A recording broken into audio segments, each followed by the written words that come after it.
Order! Order! You are an incorrigible delinquent at times. Behave yourself, man!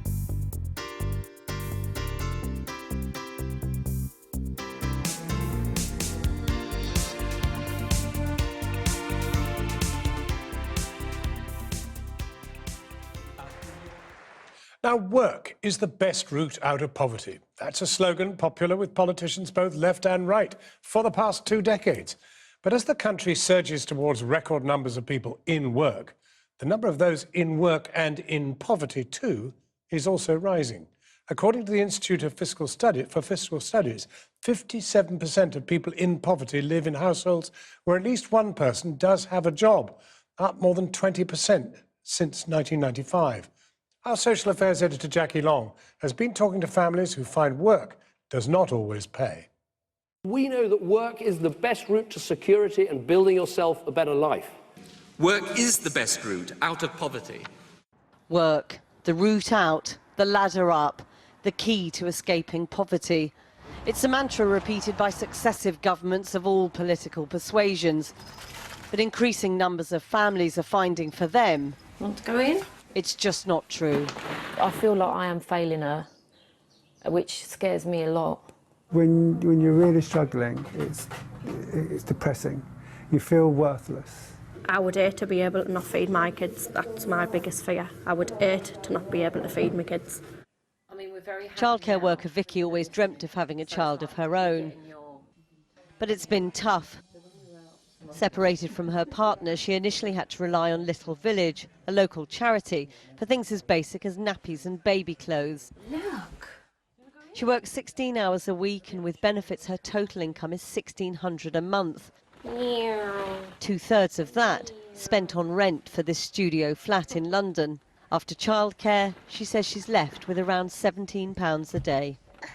What sort of pressure do you think that puts on you?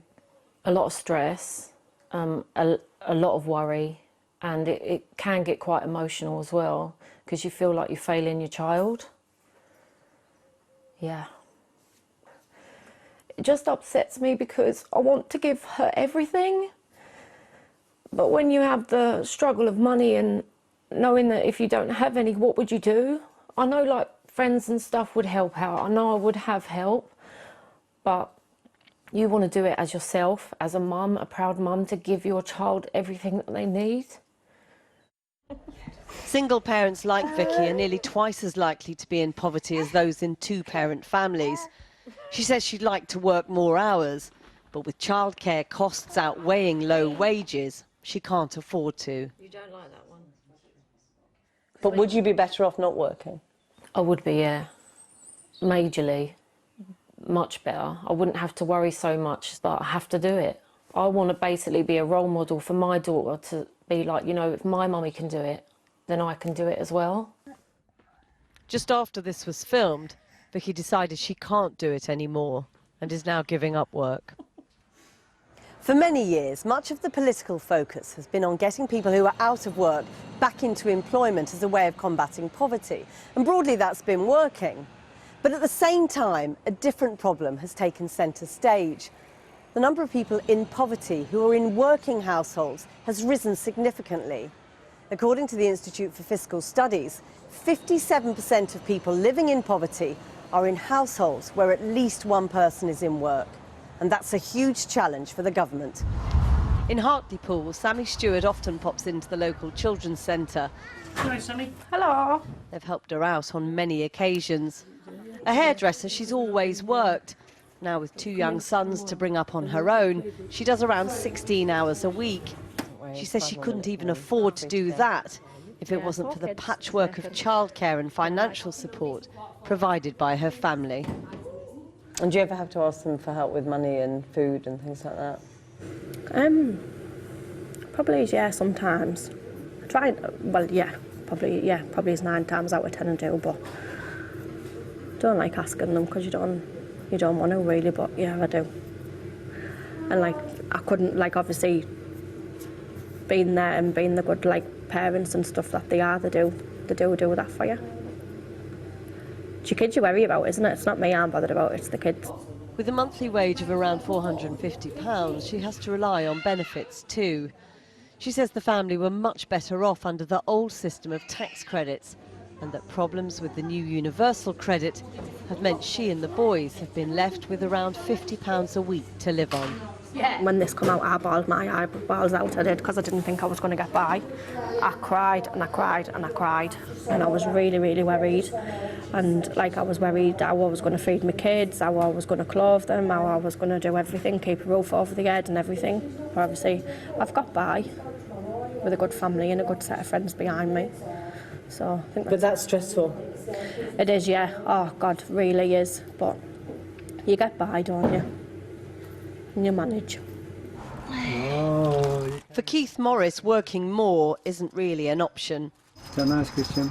He's trying to set up his own business but struggling, so he's currently working full-time as a labourer and doing 2 evenings a week teaching children to swim. Families like Keith, with only one earner, have seen their earnings fall consistently over the past 15 years. Keith says the pressure of making ends meet is almost unbearable. It's panic, it's not knowing what you can do to find that money. There have been times when, it's hard to say this, but whether or not to go on. But I've got children and I've got to provide for them. If I wasn't here, who would provide for my wife and kids? But it has reached that point on occasion. On occasions it has been a thought in my mind. It was extremely hard. It's actually hard talking about it.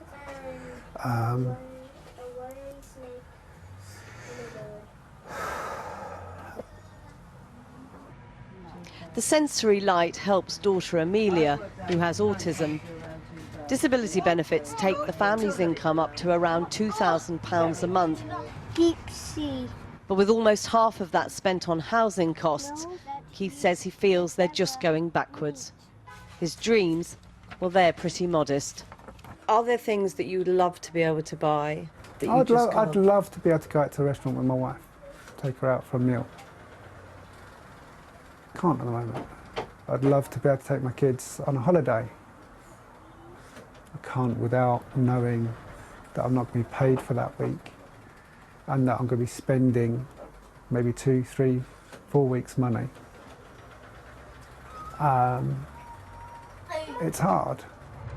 Although earnings are beginning to rise, for millions squeezed by a decade of non-existent wage growth and tightening benefits, it's still hard to be optimistic. What to do for those families who work but still can't seem to make that work pay? Jackie Long reporting. Well, in response, a government spokesman said, the reality is there are now 1 million fewer people living in absolute poverty compared with 2010, including 300,000 fewer children.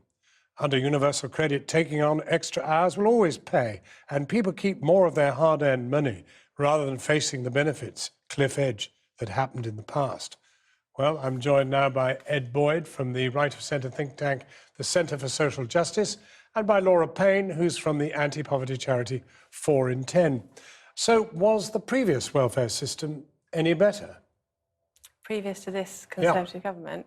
Yes, there was a system of tax credits that supported people when they were earning a very low income that's less generous now.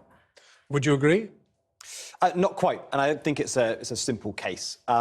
Universal credit has got one thing that is way better than the old system, which is, under the old system, let's take the case of being, say, a single parent with 2 kids working 16 hours in a minimum wage job.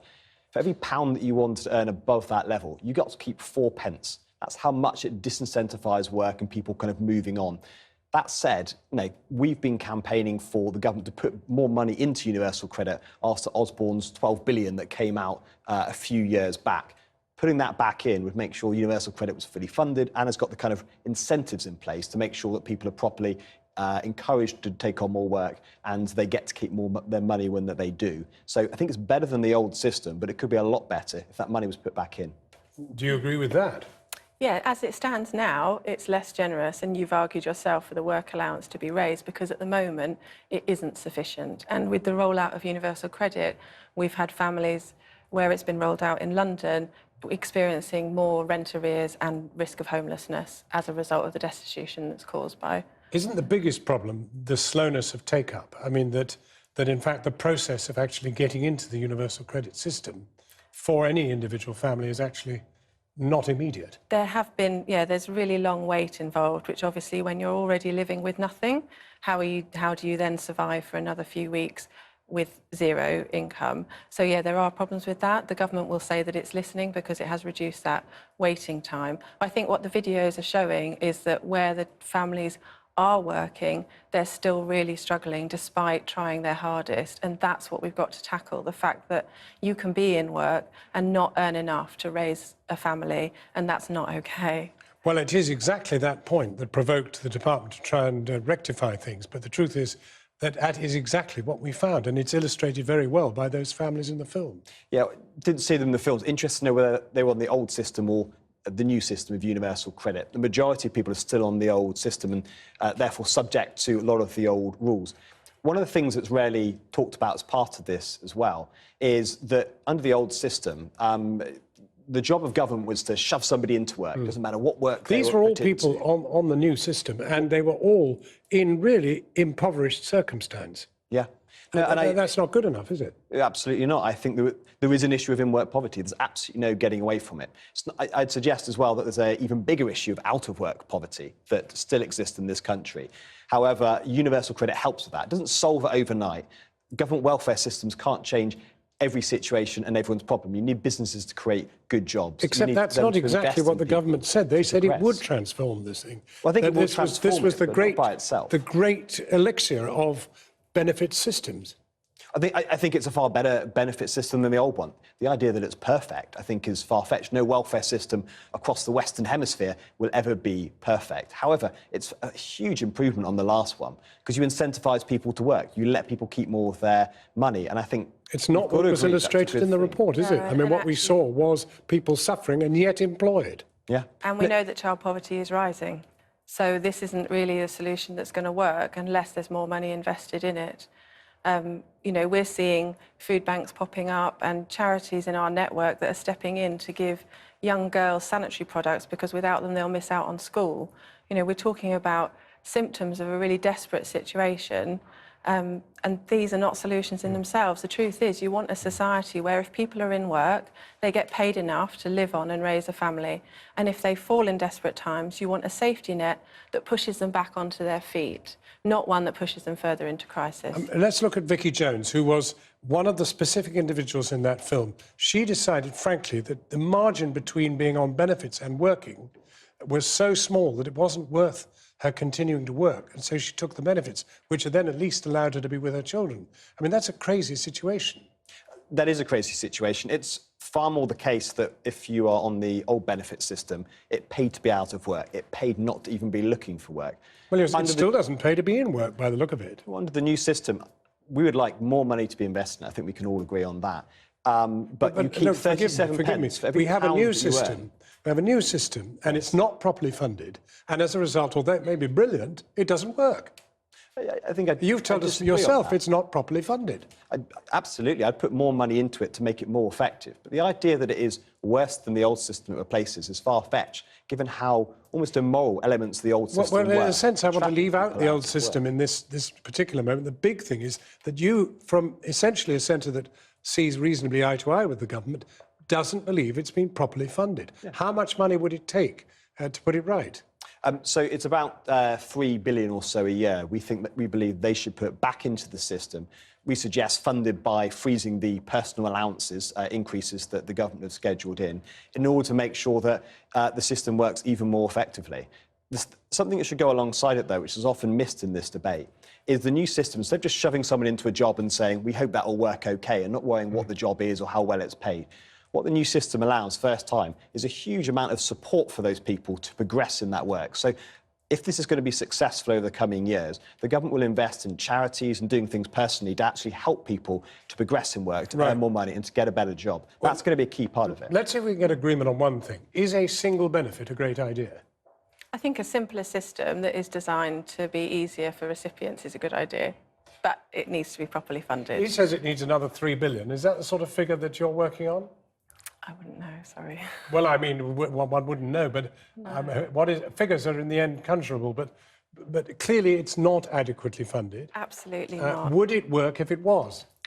It could do, but as you were saying about the personalised support that people need to progress in work, that's important as well. So the research that we have done recently with young parents who are living in poverty in London, trying to raise a family on a low income, they're pushed into insecure, low-paid jobs. Right. Well, Laura Payne, thank you very much indeed for coming, and indeed Ed Boyd too. Thank you very much indeed.